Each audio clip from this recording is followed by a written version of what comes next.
I nearly signed away everything I had built. The company that had been my life, the bank accounts that kept my parents comfortable, the retirement I'd promised my team, until a single photograph on a stranger's phone told me the truth about the man I had married. Today's story isn't just about money or betrayal. It's about how love can turn into a weapon, and how one woman almost lost everything to the man who said he'd protect her. Before we dig deep into this shocking story, kindly hit the like button, subscribe, and turn on your notification bell so you never miss real stories that reveal the darkest truths and the biggest betrayals. And as we begin, tell us where you're watching from in the comments below. It's always powerful to know where our community of truth seekers is listening from tonight. My name is Amara. I grew up on stories of two things: how my grandmother stitched dreams from nothing, and how my father fixed radios in a tiny shop and made people smile for 5 naira. I learned early that nothing worth keeping was given to you. You made it. By 37, I had built a biotech company from a cramped office, above a printing press in Surulere, into a multinational that fed into hospitals across West Africa. I was careful, tired, and if I'm honest, lonely. Daniel came like sunlight in a dark room, slow and steady, coaxing things into clarity. He had charm, yes, but what caught me was the way he listened. You would have thought I was the only story in the world. He came to work as a consultant, then business partner, then husband. He spoke about legacy like a prayer and philanthropy like a purpose. When we married, people said we were a power couple. He became my sounding board, my late-night text responder, the person who celebrated each acquisition like it was his own. It wasn't that I wanted to give away my fortune. I wanted the fight to mean something. The company had more cash than one person should ever keep. We had environmental projects, scholarships, innovations I wanted to scale into public good. Daniel proposed we create the Second Son Foundation, a vehicle to formalize our giving, to pay forward our good luck. He drafted the structure, recommended trustees, and, with a tenderness that felt like home, told me it was time to step back. You can't hold everything forever, he said. Let the foundation carry what we care about. I nearly signed the transfer papers the weekend the rain started in earnest. The foundation would receive 51% of the company's Class A shares. In effect, it would control the company. Daniel would be the executive director. I had reasons for fatigue, the seductive idea of legacy stamped in stone, and his soft insistence.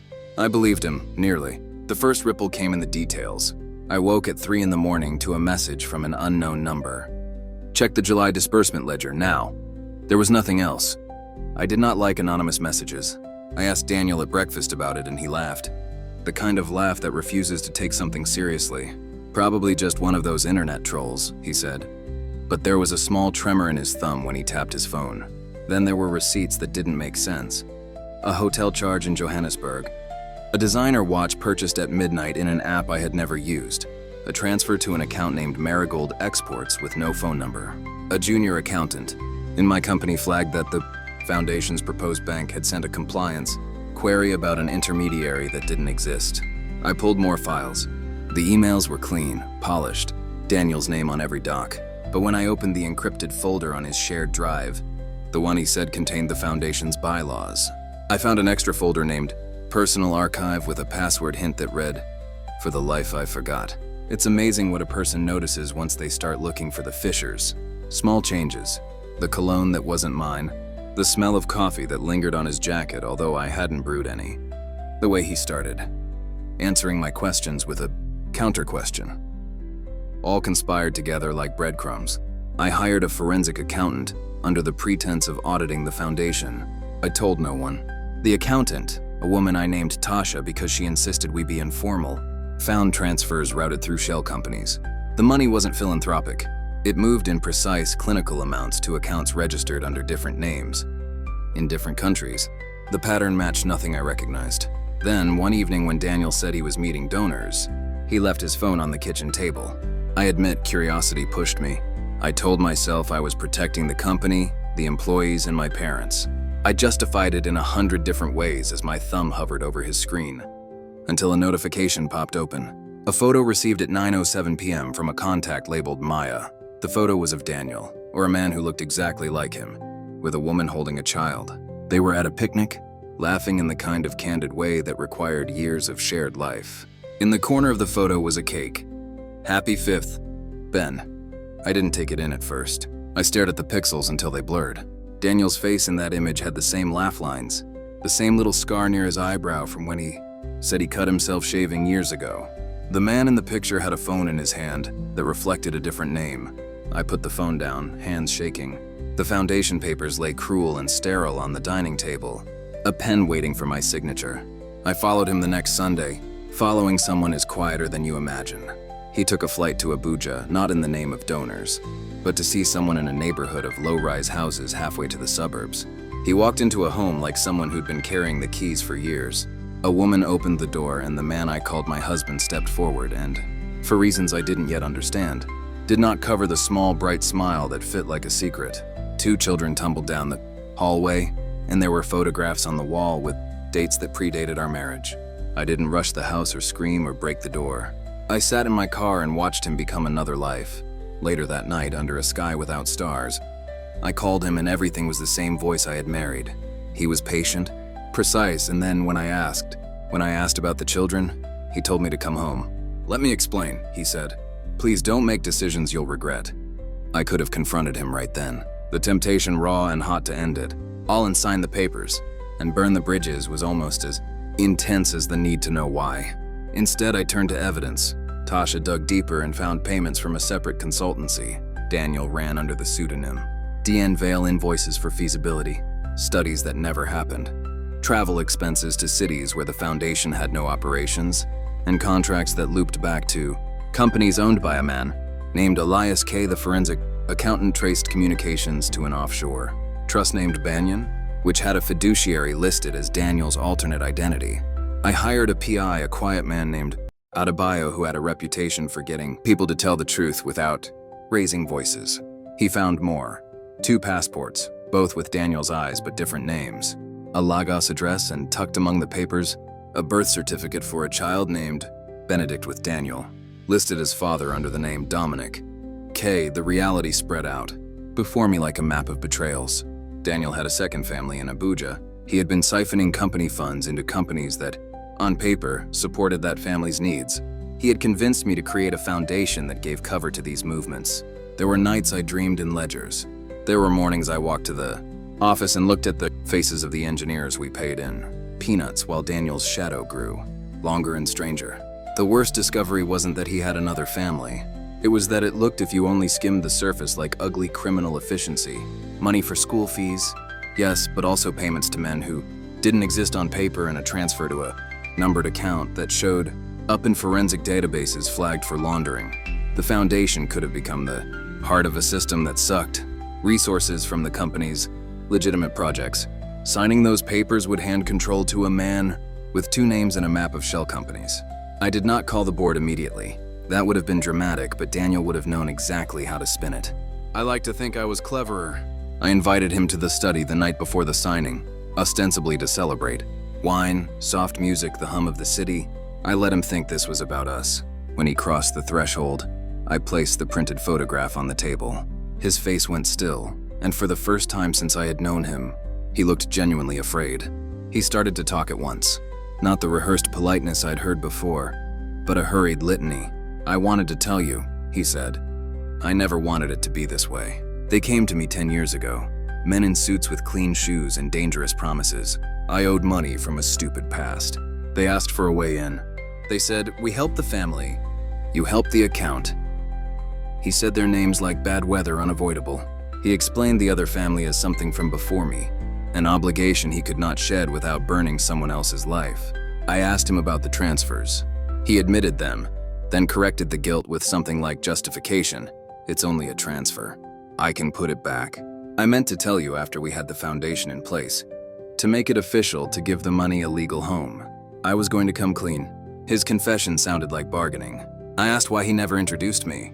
He said he feared judgment, that the other woman was from a small town, that he owed a debt of care.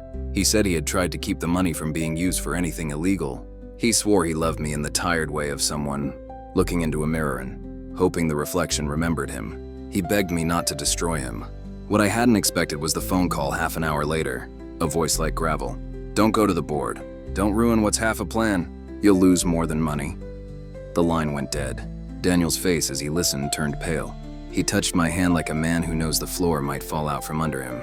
The board meeting the next Morning was sterile and full of people who liked clean solutions. It was the day I nearly lost everything. Daniel sat beside me, hands folded, as if he could still play the role of husband in public. He spoke about the foundation as I had never heard him speak before. Eloquent, persuasive. The lawyers handed over a pen and the room blurred. I had with me a single file, a dossier Tasha and Adebayo had compiled printouts of transfers, copies of passports, photographs, a timeline. I rose and asked for a pause. I read aloud slowly, each transfer and its destination. I spoke the names on the passports into the silent room until the air felt thin. People stared. I watched recognition spread across certain faces, the accounting director's jaw working, the trustee's face hardening.